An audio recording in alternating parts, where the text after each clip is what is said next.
Hi, good morning, good afternoon, good evening, good night, wherever you are in the world. As you can see, it's nice and warm where I am here in California, getting to be 70 degrees or so. So it's quite nice actually here. The sky is blue, all is good. Anisa is here. And so here we are again together. I played a couple of relas up ahead when we started. As a kind of a beginning tribute to the man, my father, because today is what, the 24th, and in 5 days on April 29th is his 101st birthday. And so I just thought that it's not going to be Friday on that day, so we will just start it off here, and during the week let's all of us like share photos and anecdotes or whatever about him that you might have as in your possession. So looking forward to a little contact there from you all. So yeah, happy birthday Abaji. So there's that, and so I played two relas up front, and one of them was his, which was with the middle finger being a prominent element in that rela, and the Dina of course. So I believe that there were many raws that he created which dealt with Dina, and probably a very detailed visit of that particular phrase, not Dine Gene, but Dine. And he was a master at that, and the kind of balance he had between this open sound and everything else that's closed, but evenly balanced and coming out like this one complete row was just fantastic to hear and marvel at. So that's what I did. I offered a tribute, and so we'll move on forward from there. And I wonder if there's a question or two that we might want to begin with. And so yeah, so do we have a question? We do. Madam Laya Kari. Laya Kari. Laya Kari. Okay, it's definitely not like Meena Kari or Ada Kari. And it's something that we all want to have adhikari on, but it's a little difficult. Laya Kari is obviously we are talking about having a good sense of time, knowing exactly where the sum is. This is one thing that my father always used to say, "Beta, sum ko dekho." And so what did that mean? I mean, I'm still trying to decipher many hidden interpretations and meanings in that one line, "Sum ko dekho." It's not yet revealed totally, but I imagine in a basic sense that he meant that if you know where the sum is, working backwards, then you already know how much distance you have to cover, and keeping that in mind, you can also then make out what the terrain is, whether it's an uphill road or whether it's a curvy road, whether it's a downhill road, or all combinations, and how you will traverse through it. So that is something that maybe he was referring to, one. And secondly, when you know the sum, you also in reference know where you are. And so when you know where you are obviously aware of which beat of the rhythm cycle that is. So if an automatic, a built-in recognition of that develops inside of you, that is in a way a beginning of trying to become a layakar. So it's important to have good timing. It's important to be aware of your position in the development of or the traveling of the rhythm cycle as it's laid out. and also knowing your destination and seeing on the map what that kind of road that is and how you will get there. I mean, sometimes you say, okay, I'm going to go from point A to point B and I'm going to take highway number so and so, and I'll get off on this road and go to this little town and have some, you know, you go from Bombay to Pune in the old days, stop at Khopoli, have biryani, or get into the train and go to Pune and stop at Karchat and have barata vadas, whatever. I mean, so those are things that you've already got in your head, you've planned it, and you know your destination is Pune. So yes, all this is easier said than done, but this is exactly where you need to be. So having said that, how do you, take off, and how do you start off moving towards being a layakar? It's a question that has haunted a zillion rhythmists and instrumentalists. Some of it is natural born. You're able to, find your way from one point of a city to another without having a map. It's a built-in something, or some places where you've been before, or you go once and you already know the way again, how to get there, even in a strange city. So these are things that sometimes you have inside of you, certain DNA that makes it possible. But the other way, of course, is to be able to know your language. As they say in the world of acting, know your lines. You must know your lines. If you don't know your lines, you will be faltering along and trying to figure out what to say, or stammering through, when your turn comes to speak on the camera. So know your lines, and that in this sense means, know your vocabulary, know the language totally, understand the combinations and permutations that you can come up with in this language. And so that helps in the sense that if you're going 13, 14, 15, 16, so that's a kaida. But if you know this and you know it inside and out, you also know that what do I have left to get to the downbeat, to the sum. You are already aware of that. So if this kind of development happens, you develop your laikari. Laikari is not necessarily put on the metronome and go take and play to that, or have the lera box stand on and play to that, because that will get you into a robotic system of playing.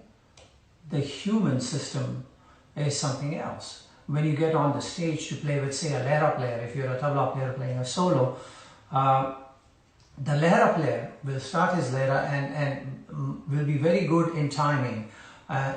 Even then, the fact is that his tempo will waver. There's a human thing about tempo. You, as a tabla player, might be driving the tempo, going a little faster and faster.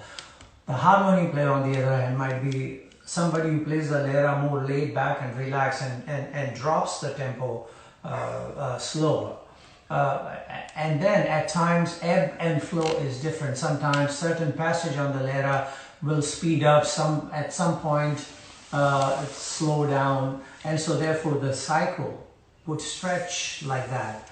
You as a tabla player have to be aware of that human component in the timekeeping. Similarly, when you are a tabla player and you're accompanying a sitar player or something, vocalist or whatever, your timing is also in question with that vocalist or sitar player or a dancer. How you're driving the tempo, or are you slowing it down, or you're keeping it straight, boom. And when it's your turn to play the utan, do you naturally speed up? All those things happen. So those are things to be considered. So there's many layers involved in being able to develop your understanding of laya. And then comes, understanding of what you've got in a matra. I think one of the things that I have learned is that I've tried to understand, and this comes not just from Indian drumming, but from Latin percussion drumming as well, or jazz drumming, is how to understand the elasticity between beat 1 and beat 2 and so on and so forth with other beats, you know. So if you're going 1 and 2 and 1 and 2 and da da tin na da da, quarter notes, da da da da tin na 8 notes, da da tin na da da triplet, da da tin na da da 16s, and da da tin na da da tin na da da tin na da da tin na da da tin na da da tin na da da tin na da da tin na da da tin na da da tin na da da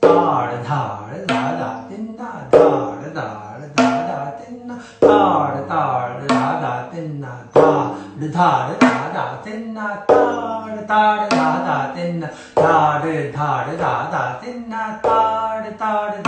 tin na da tin na da tin na da tin na da tin na da tin na da tin na da tin na da tin na da tin na. So developing the lay should not be a focus of yours to be visualized in a whole rhythm cycle. It should be visualized from 1 to 2 or 2 to 3 at the most.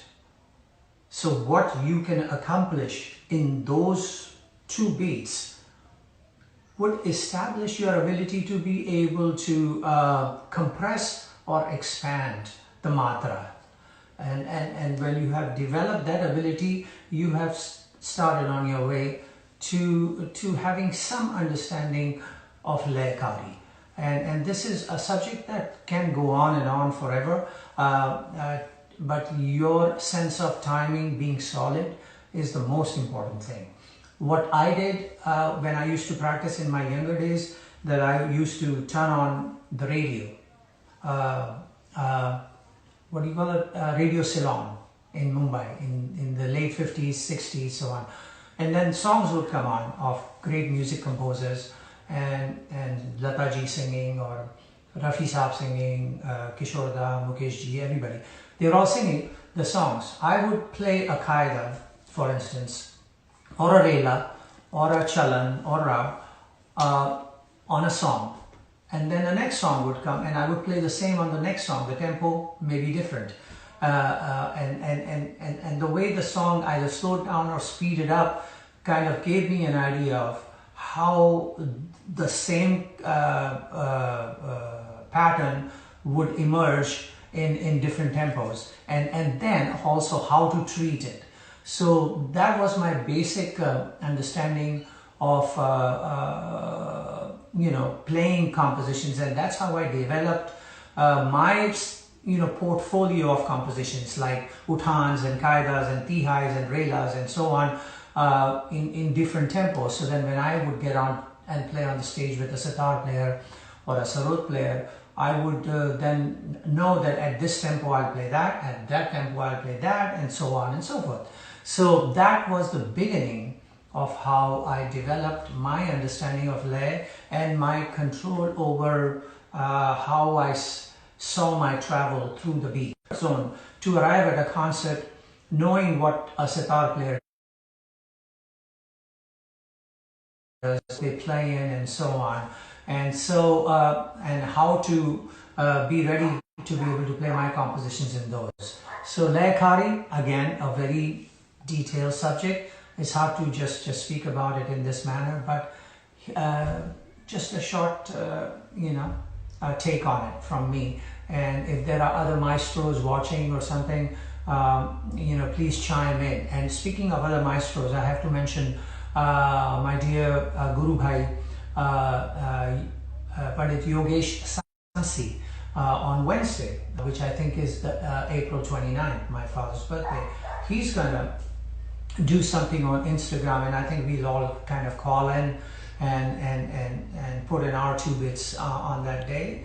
So I don't know what his Instagram address is, but check it out. I'm sure you guys are good at finding out. So any other question? How do you improve the tonal quality of the bayan? How do I control the? Improve your tonal quality on the bayan. Improve the. Well, first of all, get a nice bayan. That's important. That was another question. Where do you get your best tabla? Actually, there are many. First of all, where do you get your good tablas? People say, okay, that tabla maker is a very good tabla maker, or that tabla maker is a great tabla maker. As far as I'm concerned, I swear by this guy, or I swear by that guy, and so on. I think tabla making ability is a two-way street. It's not only the tabla maker, but also the tabla player. And the reason why I say that is because my father used to have his tablas made by a tabla maker known as Sadanand Appa Kashikar. He used to be in Mumbai, and there was a tabla shop on Leamington Road in Mumbai, just like a hole in the wall. And we would go there, and they put out a stool for my father to sit on the street while Sadanand would work on his tablas. But the need or the reason for going there was that when it came the time to put the siyahi on, which is the very important element that makes the tone and the tuning of the instrument appear, it was important for my father to be there. And then as the layers of the siyahi were put on, Sadanand Ji would give my father the tabla. He would test it and say ek aur goli, or test it and say, okay, take a little bit of this end, or take a little bit of that end, or rub it in a little bit harder, and or it's not even, or that kind of a thing. And he would keep talking to Sadanand, and they would keep collaborating and interacting that way for hours on end on that street, with the noise of the cars and all going by, until they arrived at a point where it was just the tone that my father needed. So what was it? It's a two-way street. It was an injection of my father's thought and Sadanand Ji's ability to be able to put that thought or that tone or sound vision onto the instrument. And so that has to be put together. So most tabla makers have that ability to do that, provided a tabla player himself sits with them and guides them through his needs or her needs as a tabla player. So that's an important part of having a good tabla made. So yes, I've seen Anindo Bhai, Swapanda, Shubhankar Bhai, Yogesh Bhai, all these guys, they actually sit with the tabla maker and they walk through the tuning process with the tabla wala. So that happens. I, on the other hand, I would have a different issue. I travel so much and I'm here while the tabla maker is in India, and so I rely on someone like, say, I used to rely on Sadanand Ji, and now recently on someone like Haridas Vatkar, to have a certain idea of what my tabla should be like. And then they would make it, at least Sadanand Ji used to make it and then let me know that the tabla was ready. Then I would go, or he would come to the house, and then we would sit through the final touches of the tuning. Haridas Ji just does the same thing. He comes to the house and we sit and we work on it. Now this is something that they did for me. It was a blessing. They didn't need to do that. They are masters of their art form, and for me to expect that they would come to my home and work with me is far beyond my ability to understand why they would actually do that. I should be the one going to them and sitting with them like my father did with Sadanand Ji. But these days it's a little difficult with people swarming over and wanting photos and autographs and so on. So there are distractions. So they come over and they understand that, and I thank them for being so so accommodating to me. So that's what I would say. To a key for a good tabla is to be personally involved in the process of its creation, and so then it's made as you would like it to be. So that's one thing. Now, the tone of the baya, again, that is the chain reaction to the first question. Is if I have the baya that I like to play on, then to start with, I have the open tone that I like,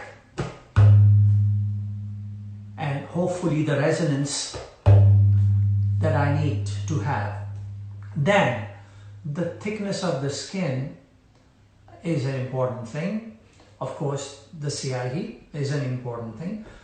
So all that comes together, and then my ability to be able to extract the kind of sound that I visualize coming out of that instrument, combining all that together is the process that starts how my baya should sound. So if I have that much resonance, and when I have that much resonance, I can play with it, you know.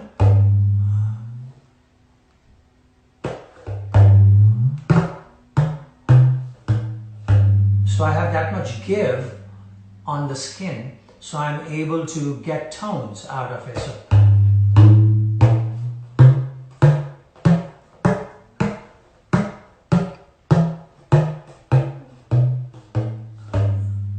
So that's my sa, and then I have the scale available to me. But to be able to get to the point of where do I want to go?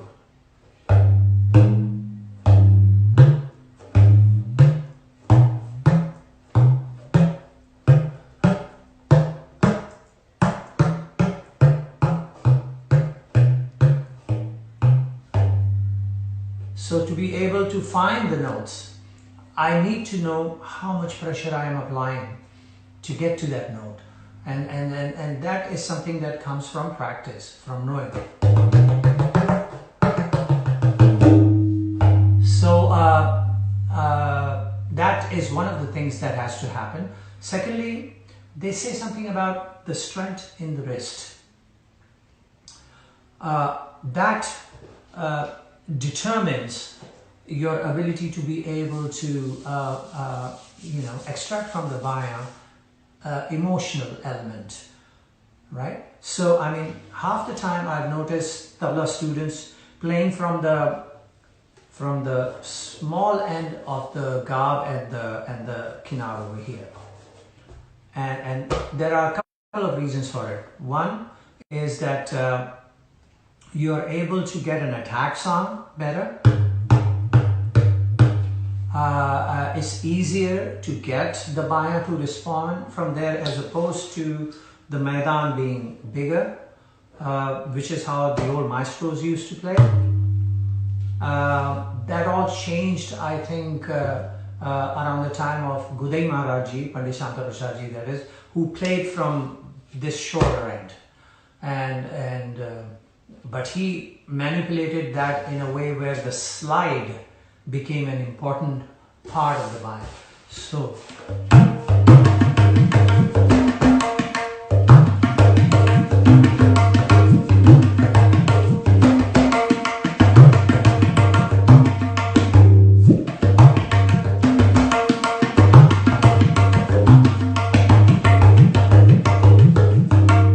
slide. If I'm playing from the big maidan, that is a much more distance to travel for the slide than it is from the shorter end. So for me, the slide is the second option. The first option is pressure. So if I'm playing, I'll be going.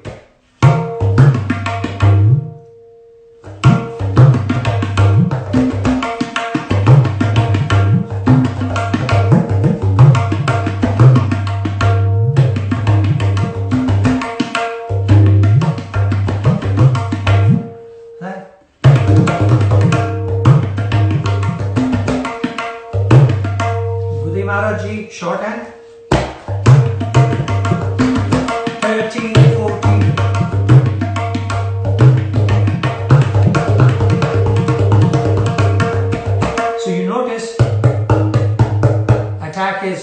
more prominent.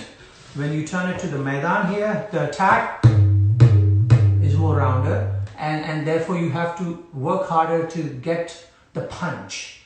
But it's a rounder sound. So if you were playing Gudai Maharaj Ji style,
how the baya is to be played.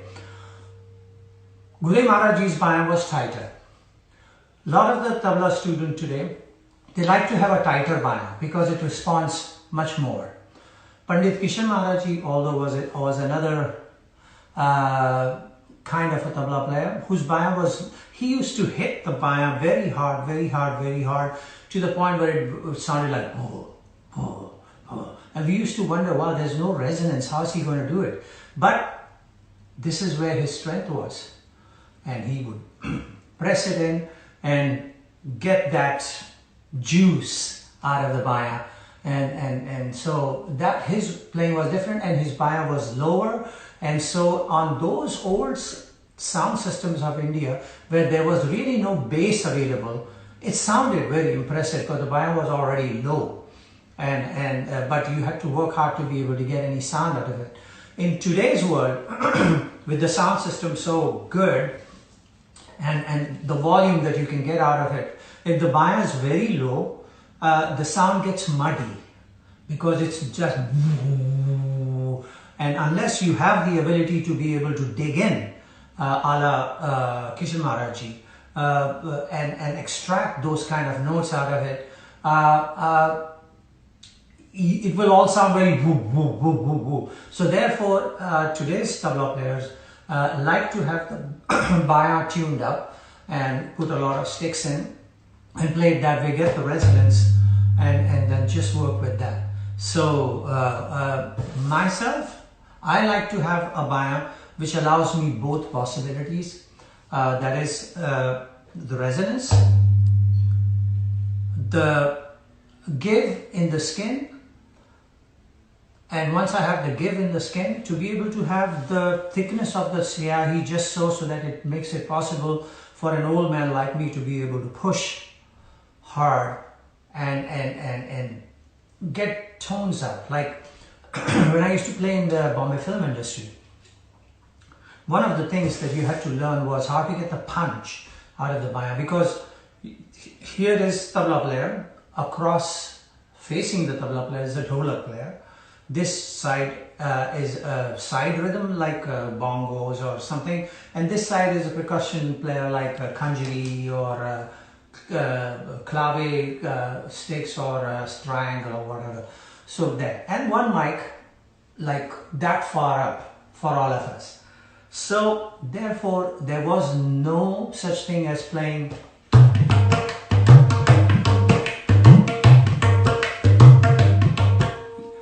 because from the sound booth, the recording engineer would say, Zakir, thoda punch chahiye, thoda punch dena, to baएं ka punch chahiye. So that means the tabla player and the dholak player had to provide the punch. It didn't come from the microphone. So they played like, you know, the dholak players and the qawwali tabla players play, which is not but. So they punch like that. So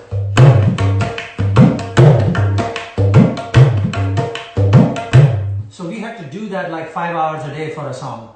And it was kind of tough on the hand and tough on the fingers to be able to do that. But that's what we did. So I like to have a tabla which has the give on the skin, the siyahi, just so that there's not too heavy, thick siyahi that does not allow me to be able to press the skin so much. In the old days, the maestros used to say, "Mota siyahi lagana," because it was considered what an amazing thing that with that kind of a mota siyahi or mota atta, the tabla player could still press the baya. I mean, that was like, kya baat hai. And they would wear iron bracelets to practice. I mean, that's the story that I've heard. So for tonal ability, strength here, which allows you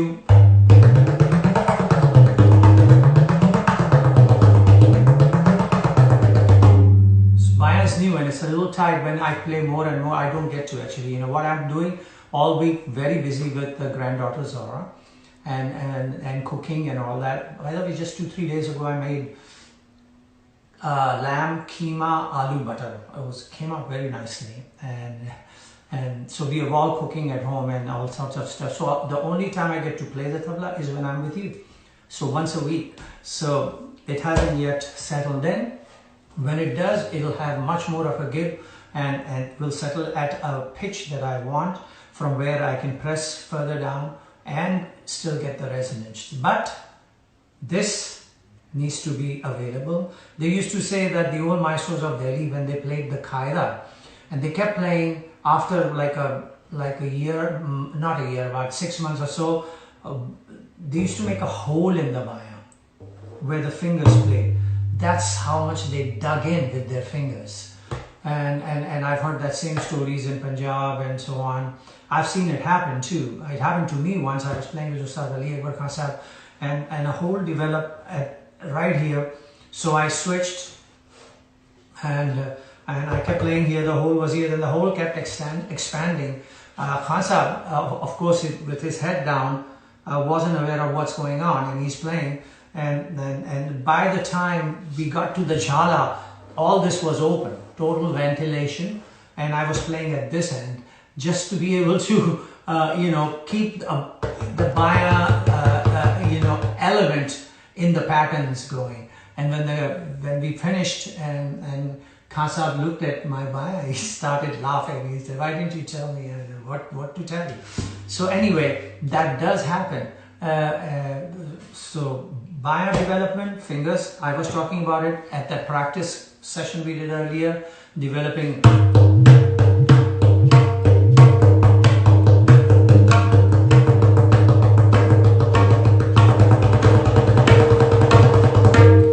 so you have to develop the baya in a way where it is an equal participant with the tabla.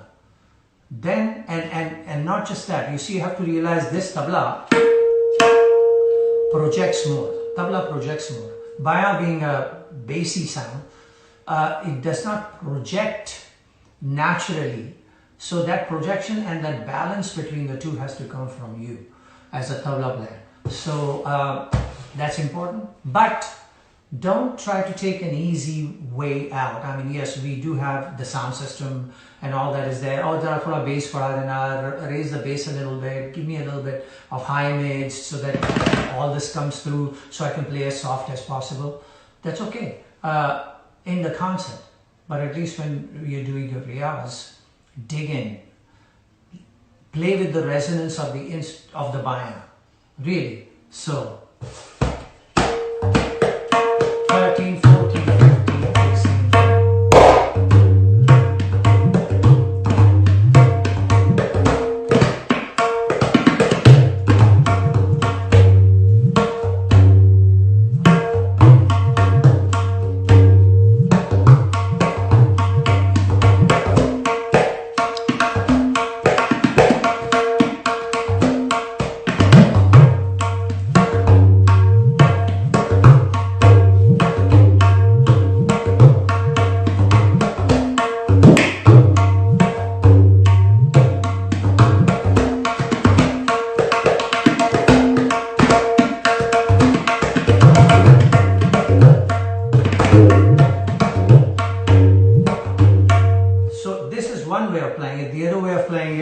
sorry, Chani Sagar.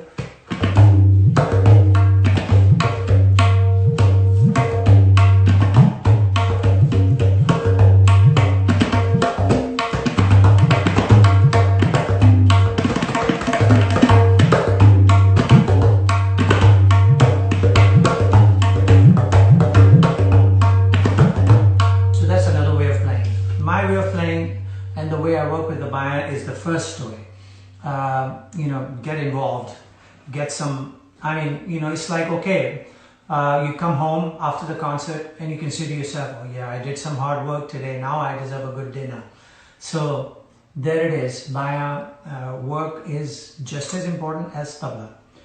We sometimes just kind of concentrate on the tabla, and I've seen tabla students practicing and their eyes are on the tabla. So it's like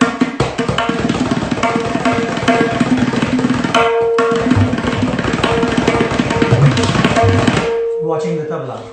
This guy is like, oh, secondary. Okay, he just needs to get one, and that's it.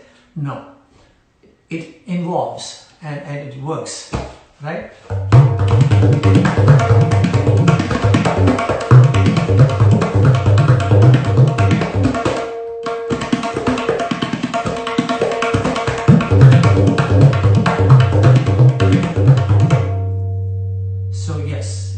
Work and in tandem and be an equal participant. In other words, become legitimate.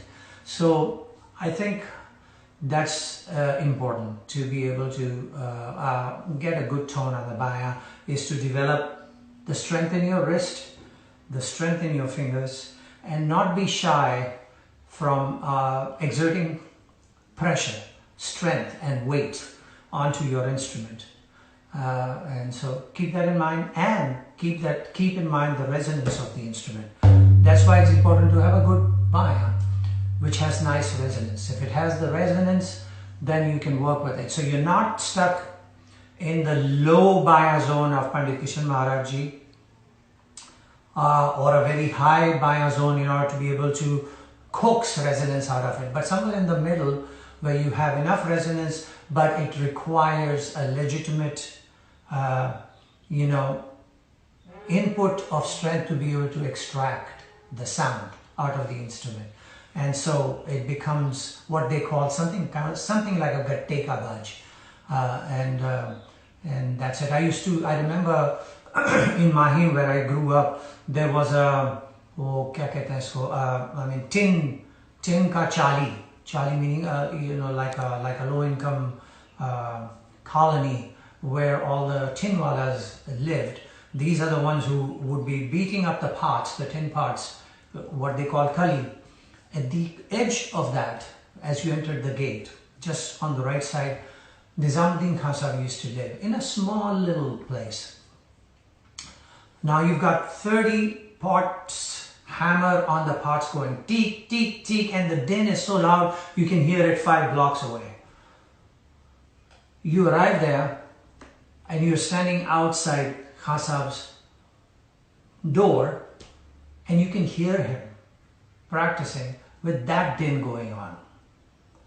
No sound system. He's just practicing in there on a basic tabla, but he had the hands to be able to do that. My father used to say that his Guru Mian Qadir Bakhshi used to make him sit in winter with the windows open in Punjab, where the temperatures dropped to 6-5 degrees and so on, with no shirt, open body, and play, because the hands were so cold and it's so hard to play. They used to crack open. He said they used to bleed, but the whole idea was to be able to develop the strength no matter what the weather, no matter what the environment around you, and be able to be ready with a warm hand to be able to get on the tabla and fly. So that's important.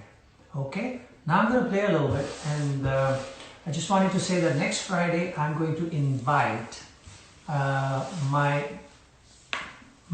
definitely much better half and a fine, incredible Kathak dancer, Tony, my wife, to join me, and we will talk about dance and tabla, and see how that relationship developed, because most of my early days were spent in dance classes playing tabla in Mahim, and in other places I used to go to Sitara Devi's dance class. There was a lady who used to teach dance called Bibi Bai, whose house I used to play tabla. I used to go to Lachu Maharaj Ji's house where he taught in Dadar, and at times I even used to go to bhavans and where the dance class was there, and I would be practicing. So a lot of my time was spent there. So it would be interesting to talk to her and kind of go and visit what shaped one of the important elements that shaped my tabla playing. Okay, let's see.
Standard rela that everybody knows. This is the other one which my father used to play. It's called Kachut, how to throw your hand out for the dhirdev.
Week or week after that, but we'll get there. But I also wanted to tell you that today, Friday, in California, Friday 5 p.m. California time, the SF Jazz Center is going to broadcast, digital or online broadcast, a concert that I did, I think 2 years ago, with the legendary bassist Dave Holland and the most incredible saxophone maestro Chris Potter. So it's a trio, it's called Cross Current Trio. And so that will be broadcast from 5 to 6 p.m. California time today, Friday, the 24th. Please dial in and watch. What we are trying to do is through these broadcasts, maybe have people put some money in the tip jar that's on the screen so that musicians who are needy in the Bay Area can be provided with some funds. So that's what we are doing. So try and join in and watch. Okay, so we'll catch up with you next Friday. Both Tony G and I will be there with you. So again, be safe, take care of yourself, wash your hands, etc., etc., and etc. See you soon.